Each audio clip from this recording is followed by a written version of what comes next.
ஓம் சிவம். அன்பே சிவம். அனைத்தும் சிவம். முற்றும் சிவம். முடிவும் சிவம். முதலும் சிவம். ஓம் சிவம். அந்த காலம் முதல் இக்காலம் வரை அரசியல்வாதிகள் அவரவர் உள்மனதில் கடவுள் சொல்வதையே கேட்டு நடந்து வந்தது போதும். இன்று அதே கடவுள் சொல்வதை செவி கொடுத்து கேளுங்கள்.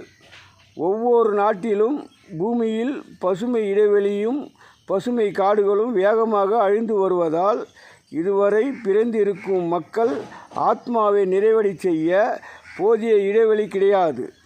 ஆதலால் திருவிழா காலத்தில் அனைத்து மக்களுக்கும் விடுமுறை தேவை. விடுமுறை தந்தால்தான் அவரவர் மனக்கவலை விடுதலையாகும், ஆத்மாவின் வேகம் குறையும். ஆதலால் திருவிழாவின் போது அந்தந்த நாட்டுக்கு ஏற்றவாறு வியாபாரி முதல் அனைத்து மக்களுக்கும் விடுமுறை அளிக்க முன்கூடியே அரசு அறிவிப்பு தர வேண்டும். அதேபோன்று இயற்கை சேதனம் அடையும் நாட்டில் மீண்டும் மக்கள் வாழ்வு சீராகும் வரை எந்தெந்த வழியில் வட்டிக்கு விடும் அனைத்து மனிதருக்கும் 4 மாதம் வட்டி கேட்கக்கூடாது என அரசு அறிவிப்பு தர வேண்டும். மக்கள் உழைப்பு மக்களுக்கே சென்றடைய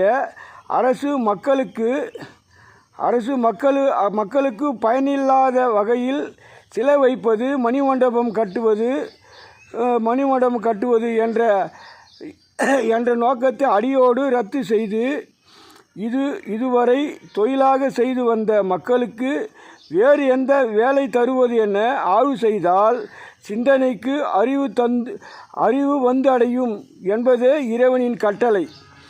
அமைதி காத்தால் வரும் வைரஸ் நோயில் இம்முறை முக்கியமாக எந்த அரசியல்வாதி மக்களுக்கு கேடு விளை செய்தாரோ அவர்கள் வைரஸ் நோயில் சிக்கி எந்த பொருளும் உண்டு வாழ முடியாமல் தன் தவறை உணர்ந்து இறப்பார்கள். இது உறுதி.